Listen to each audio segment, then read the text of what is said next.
Hello and welcome. So, if you're gearing up for your O-level Islamiyat exam, you know just how crucial the Madinan period is.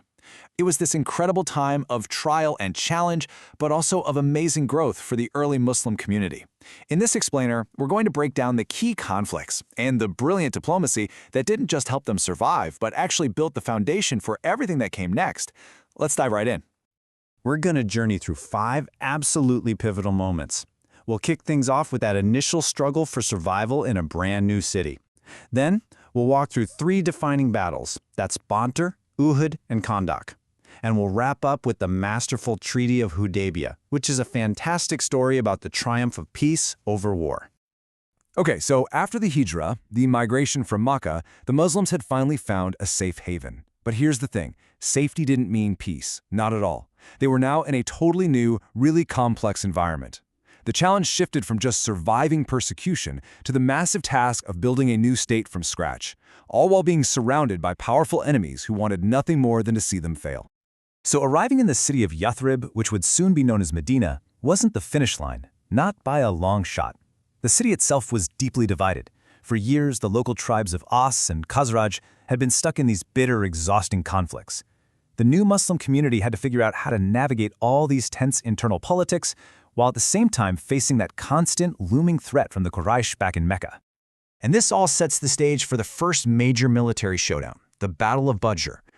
Now, this wasn't just another battle. It was a defining test of faith, of strategy, and really of the very survival of this new Muslim state. Literally everything was on the line. I mean, on paper, this was a total mismatch. The odds were just completely overwhelming. You have the Muslims, a small, lightly equipped force, facing off against this massive, well-armed Meccan army that was super confident in its numbers. But Badr was about to prove that battles aren't just won by numbers, but by faith and brilliant, brilliant strategy. The victory was, well, it was nothing short of miraculous, and its impact was huge. Badr absolutely confirmed the Prophet's leadership both on the battlefield and as a statesman. It solidified Islam's position in Medina, earning the community this newfound respect and prestige. And ultimately, Badr sent a powerful message across all of Arabia. The Muslims were a force to be reckoned with. So, after the incredible high of Badr, the community faced its next great test at the Battle of Uhud. But this time, the outcome would be very different. And the lesson learned? Well, it would be a painful one, but absolutely vital for the future. So, for your exam analysis, this is the key question you really need to get your head around. After such a stunning, decisive victory at Badr, where strategy and faith overcame all the odds, what exactly went wrong at Uhud? And here we can see the exact turning point. Initially, the battle was going really well for the Muslims, but then came a critical error. A group of archers who were given super strict orders by the Prophet to hold their strategic high ground no matter what, saw the Meccans starting to retreat. Thinking the battle was won, they disobeyed their orders and rushed down the hill to collect spoils. This single act of disobedience created a fatal opening, which the Meccan cavalry, led by the brilliant tactician Khalid ibn al-Walid, exploited perfectly, turning what looked like a sure victory into a devastating setback. And this right here is the key analytical point you need to remember for your exam. The lesson of Uhud is just seared into Muslim history, the absolute necessity of discipline and unwavering obedience to leadership. It was a very harsh reminder that victory is fragile and can be lost in a single moment of indiscipline, no matter how righteous your cause is. All right, let's move on to the next major conflict, the Battle of the Trench, or Khandaq. Now, this was unlike any battle fought before in Arabia.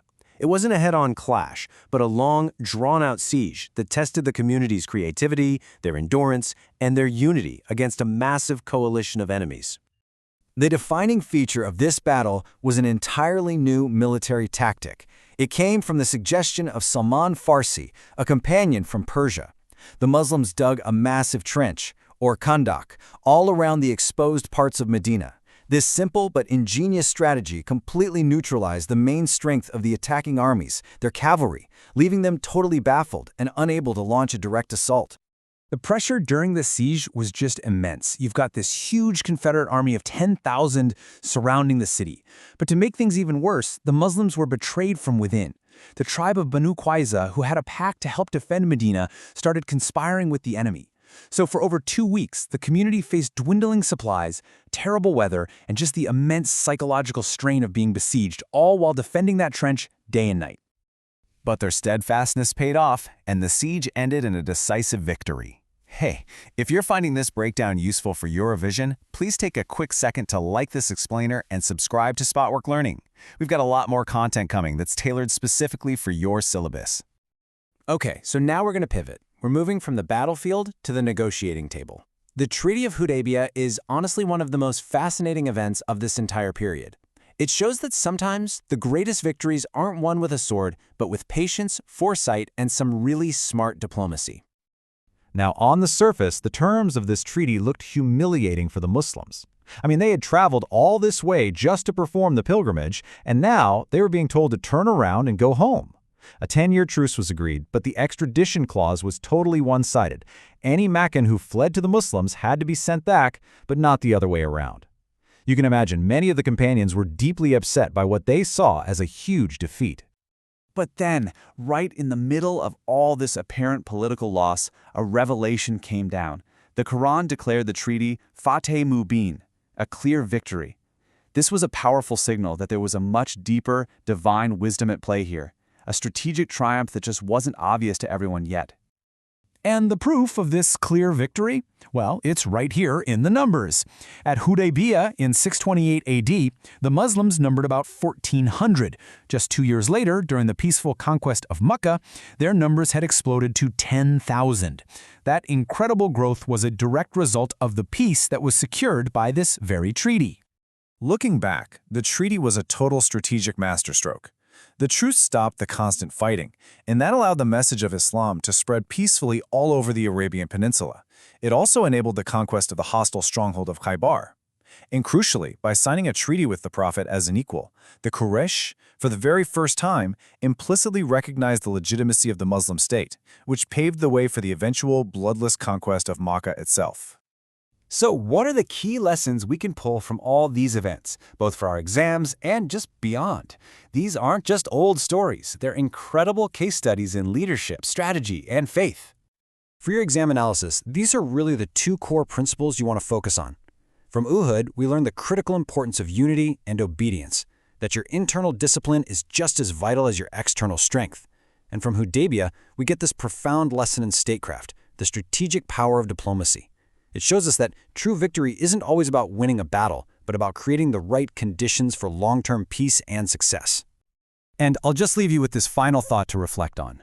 What does the Treaty of Hudaybiyah, this agreement that looked like a defeat but was declared a clear victory, truly teach us about the fundamental difference between simply winning a war and the much harder, more important task of actually winning the peace?